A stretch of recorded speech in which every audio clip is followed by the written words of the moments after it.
Morning students.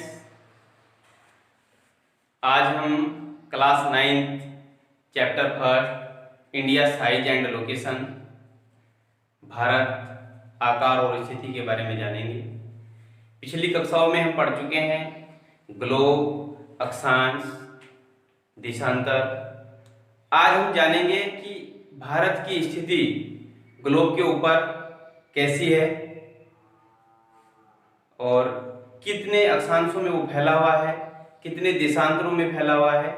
इसके बारे में हम इस ग्लोब के माध्यम से समझने की कोशिश करेंगे।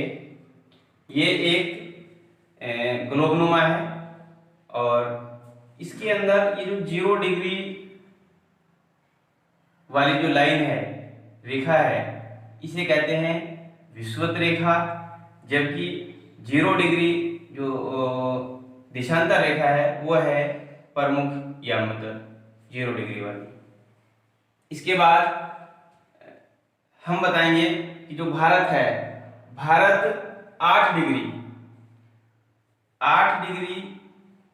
4 मिनट उत्तरी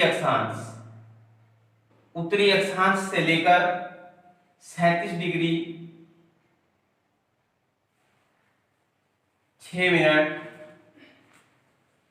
उत्तरी अक्षांश तक फैला हुआ है। जबकि देशांतरीय विस्तार की अगर बात की जाए तो 68 डिग्री 7 मिनट से पूर्वी से लेकर 97 डिग्री 25 मिनट पूर्वी तक फैला हुआ है। इस प्रकार हम कह सकते हैं कि जो भारत का अक्षांशीय विस्तार है वो लगभग 29 डिग्री है, जबकि देशांतरीय विस्तार भी लगभग 29 डिग्री ही है। 68 डिग्री से लेकर 97 डिग्री तक 29 देशांतर रेखाओं के बीच हमारा भारत फैला हुआ है। और इसमें अगर हम सीधी दूरी की बात करें तो भारत 8 डिग्री 4 मिनट से शुरू करके कन्याकुमारी से कश्मीर तक अगर सीधी दूरी की बात करें तो वो है 3214 किलोमीटर। और ठीक इसी तरीके से अगर हम देशांतरों की बात करें तो गुजरात से लेकर अरुणाचल प्रदेश तक भारत की जो लंबाई है वो है 2933 किलोमीटर। अब 29 अक्षांशों में भारत फैला हुआ है, विश्व का 7वां बड़ा देश है। अगर भू क्षेत्रफल की बात की जाए तो 2.4% भारत के पास है। टोटल भूमि का जो है 2.4% जो है भारत के पास है। इतने ज्यादा देशांतरों में फैला होने के बाद अब जो भारत का मानक समय है उसको बनाने के लिए अगर गुजरात का आदमी ये कहे और कि मेरे यहाँ सूर्योदय हो चुका है या होने वाला है, और अरुणाचल प्रदेश का अपनी अलग ही बात कहे, तो इस समस्या से निजात पाने के लिए हमने 29 डिग्री अक्षांशों को 2 भागों में विभाजित कर दिया। 29 को 2 भागों में विभाजित कर दिया, ये बनता है 14 डिग्री 30 मिनट। इसी 14 डिग्री 30 मिनट को अगर हम 68 डिग्री पूर्वी देशांतर में जोड़ें या कहें कि 97 डिग्री पूर्वी देशांतर से हम इसको माइनस कर दें तो हमारा बचता है 82 डिग्री और 30 मिनट। यह है भारत का मानक समय। ये भारत का मानक समय है। और ये रेखा जो है उत्तर प्रदेश में इलाहाबाद के पास एक जगह है नैनीसैनी, वहां से होकर गुजरती है।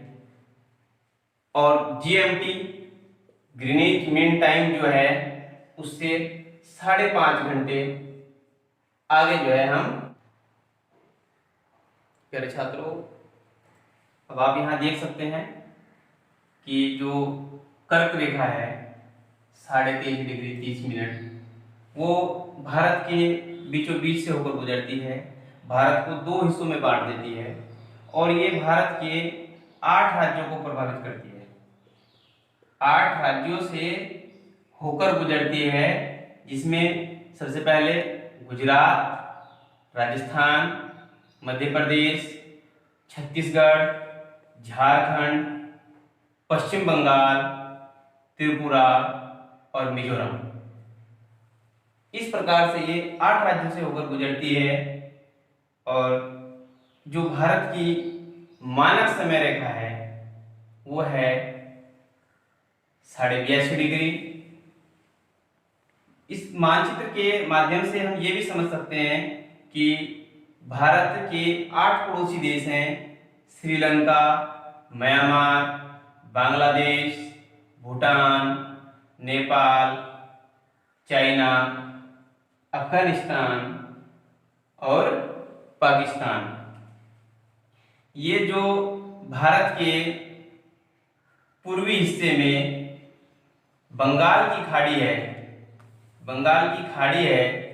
इसी बंगाल की खाड़ी में यहाँ पर भारत के कुछ द्वीप हैं जिन्हें अंडमान और निकोबार द्वीप समूह कहा जाता है। जबकि भारत के जो पश्चिमी दिशा में है अरब सागर, इसके अंदर भी कुछ द्वीप हैं जिन्हें लक्षद्वीप कहा जाता है। ये भी भारत के ही केंद्र शासित प्रदेश हैं। इस प्रकार इस भारत के मानचित्र के माध्यम से हमने भारत के पड़ोसी देशों को जाना,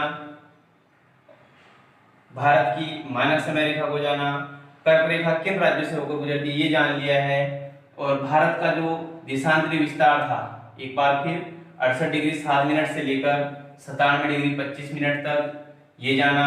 भारत का देश अक्षांशीय विस्तार 8 डिग्री 4 मिनट से लेकर 37 डिग्री 6 मिनट तक है। ये जानने के बाद अब आपने जो है इस पाठ के जो प्रश्न उत्तर हैं उनको भी नोट करना है।